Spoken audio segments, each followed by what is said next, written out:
girl in me at that point knew that my daddy wasn't coming back. My dad wasn't coming back to be a dad. He wasn't coming back to my mother. Our grandchildren would not know their grandfather.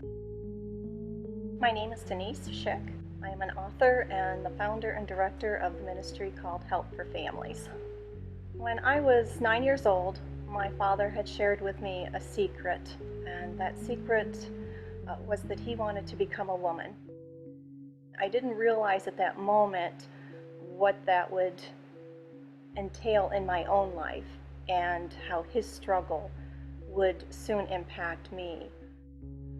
By the time I started to mature as a young woman, he had sexually molested me, and I became even further confused. By the age of 13, I started to seek out other relationships.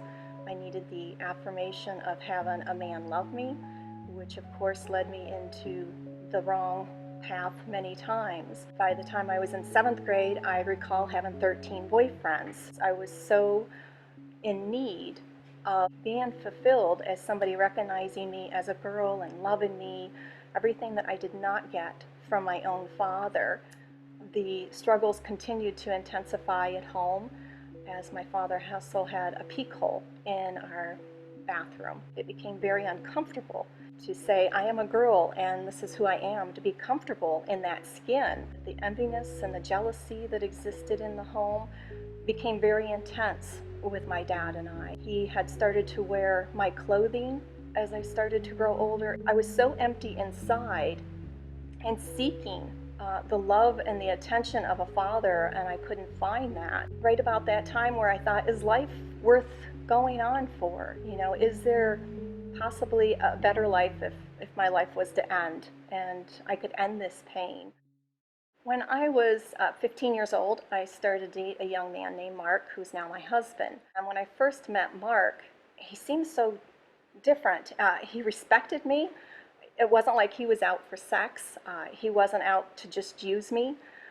He wanted to get to know who I was as a person inside. During this time, Mark had finally said to me, I want to know why you're so distant with your father. And I thought, how can I tell him?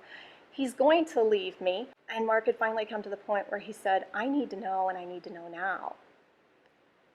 And that was the toughest thing as we sat in the school parking lot. And as I'm telling him, you know, my father had told me when I was 9 years old that this is what he struggled with and this is what he does. He just looked at me and gave me a hug.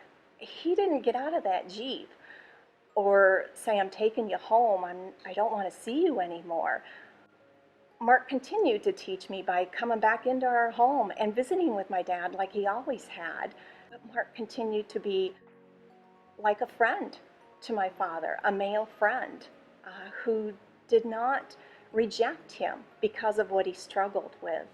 Mark had taught me as well that men can be safe. For so long I was confused if they were safe. I really wasn't sure if a man was safe enough to be with for an entire lifetime. Years had gone by and Mark and I had gotten married when I was 18 years old. By the time I was 27, my father had left our family to pursue becoming a transgender person, as he felt that would fulfill his life. 13 years had gone by that I had not seen my father. You see, at the time where he had left, Mark and I now had 4 young children. And I knew how the confusion in the home had impacted me, questioning my own gender. You know, thinking that if God had really made Dad a man, but yet he's telling me he's a woman, how do I know that I'm really not supposed to be a man? We had received word that my father was dying of esophagus cancer. And I thought, how dare he, come back to us when he had really deserted us and left us, as we had asked him to go for counseling, to seek somebody to help him, but he had refused. Nothing's more difficult than walking into this hospital room with your father with women's slippers on and a women's robe and nightgown. Nothing can prepare you for this. So I was really angry, but I really was hurt inside because the little girl in me at that point knew that my daddy wasn't coming back. My dad wasn't coming back to be a dad. He wasn't coming back to my mother. Our grandchildren would not know their grandfather. And that was really hurtful. Through the next 6 months of his cancer, I knew that I had to pay my dad a visit to really forgive him. And I just needed to tell him, face to face as an adult, you had caused this pain, you had sexually abused me, and do you realize how this had affected my life? And at the end of the visit to say, I forgive you. And to know at that point that I had really forgiven him. I had laid it down once and for all.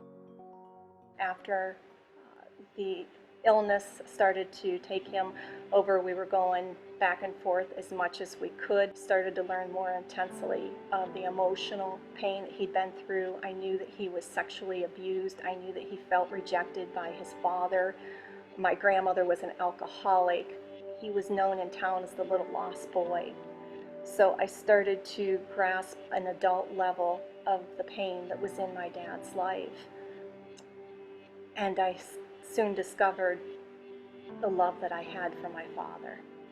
Although my father looked like a woman, lived as a woman, on his deathbed, he had told my mother, I thought this would give me all the satisfaction that I sought after, but it didn't. And that's why it's so important to treat the person for what's going on in the heart. It's an issue of the heart. We so often can get lost in everything going on the outside when God wants us to focus on the person and what's going on the inside.